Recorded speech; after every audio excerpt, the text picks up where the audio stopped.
नमस्ते दोस्तों, basic electrical mechanical and machine maintenance channel में आपका स्वागत है। तो पिछली वीडियो में मैंने डीओएल स्टार्टर का पावर कनेक्शन और कंट्रोल कनेक्शन कैसे करते हैं वो मैंने दिखाया था। तो इस वीडियो में मैं पावर फॉरवर्ड और रिवर्स पावर का डायग्राम और फॉरवर्ड और रिवर्स कंट्रोल डायग्राम सिखाने वाला हूँ। तो अब देख लीजिए ये पावर फॉरवर्ड और रिवर्स का पावर डायग्राम कैसा रहता है। तो हमारा जो मेन इनकमिंग सप्लाई जो आएगा वो हमारा RYB वो सीक्वेंस है हमारा, सेम सीक्वेंस RYB का एमसीबी में इनकमिंग आएगा, एमसीबी के आउटगोइंग से फॉरवर्ड कॉन्टैक्टर के इनकमिंग में आएगा, फॉरवर्ड कॉन्टैक्टर के आउटगोइंग से ओवरलोड के इनकमिंग में आएगा और ओवरलोड के इनकमिंग से मोटर को सेम सीक्वेंस RYB चला जाएगा। लेकिन दोस्तों जो रिवर्स का कॉन्टैक्टर है उसके एमसीबी से जो रिवर्स के कॉन्टैक्टर को इनकमिंग को जो आएगा वो सप्लाई सेम RYB रहेगा, लेकिन रिवर्स के कॉन्टैक्टर के आउटपुट से निकलने के बाद जो R फेज है वो R को ही जुड़ेगा, लेकिन Y फेज है वो B को जुड़ेगा और B फेज है जो Y को जुड़ेगा। यहाँ हम फेज का सीक्वेंस चेंज करते हैं तभी हमारा मोटर जो है रिवर्स के डायरेक्शन में घूमता है। तो ये कभी भी फॉरवर्ड के कॉन्टैक्टर के इनकमिंग से लेके रिवर्स के कॉन्टैक्टर के इनकमिंग में दे देने का और रिवर्स के कॉन्टैक्टर से आउटपुट से निकाल के फॉरवर्ड के कॉन्टैक्टर के आउटपुट से दे के ओवरलोड से पहले ही उसको जो सप्लाई कनेक्शन कर देने का। तो हमारा मोटर का जो प्रोटेक्शन है ओवरलोड से वो फॉरवर्ड में भी मिलेगा और रिवर्स में भी मिल जाएगा। तो हम देखते हैं अभी उसका फॉरवर्ड और रिवर्स का अभी पावर वायरिंग तो हमने कर दिया, लेकिन अभी ये कंट्रोल, इसको कंट्रोल कैसे किया जाएगा तो ये देख लीजिए। मैंने इसका फॉरवर्ड और रिवर्स का कंट्रोल डायग्राम भी निकाल दिया है। तो फेज जो हमारा मेन जो आएगा वो मेन आएगा एमसीबी में आएगा।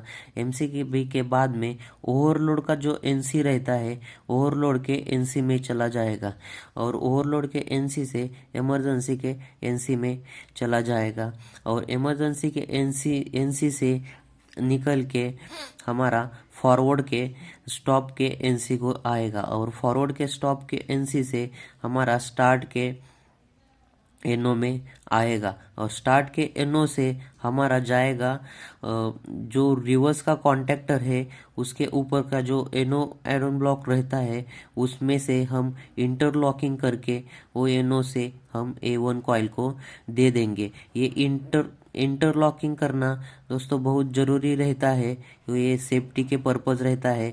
जब हमारा फॉरवर्ड का कॉन्टैक्टर हमारा ऑन रहे तो रिवर्स का कॉन्टैक्टर हमारा चालू ना हो जाए, इसलिए ये इंटरलॉकिंग दिया रहता है। तो अभी जिस में मोटर हमको पुश बटन दबाते हुए बस चालू चाहिए उसमें होल्डिंग नहीं रहता है, लेकिन जिसमें हमको कंटिन्यू मोटर ऑन चाहिए तो उसमें हम होल्डिंग करते हैं।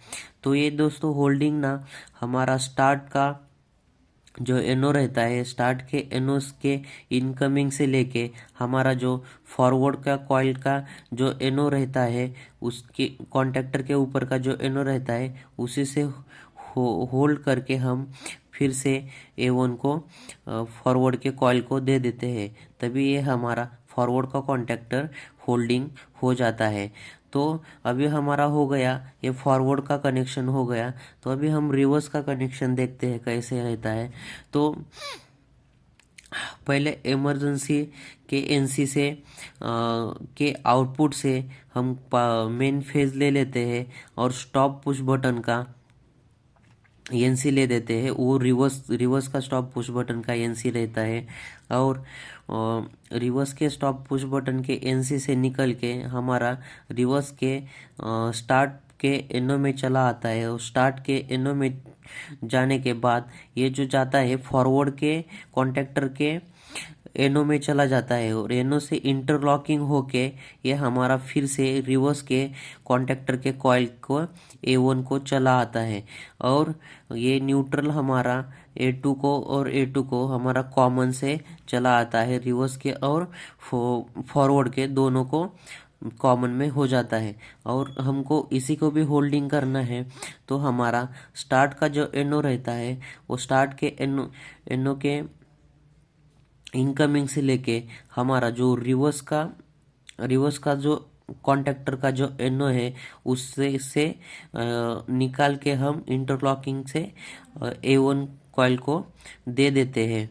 तो दोस्तों एक दो चीज़ समझ लीजिए, जो होल्डिंग करना है हमको, अगर फॉरवर्ड का कॉन्टेक्टर का कॉइल है तो फॉरवर्ड के कॉन्टेक्टर के ऊपर का जो आयरन ब्लॉक रहता है उसी से हम करते हैं। लेकिन जब ये इंटरलॉकिंग फॉरवर्ड का करना है तो हम रिवर्स के कॉन्टेक्टर के जो ऊपर का आयरन ब्लॉक का एनो रहता है उसी से हम होल्ड करके फॉरवर्ड का कॉइल ऑन करते हैं।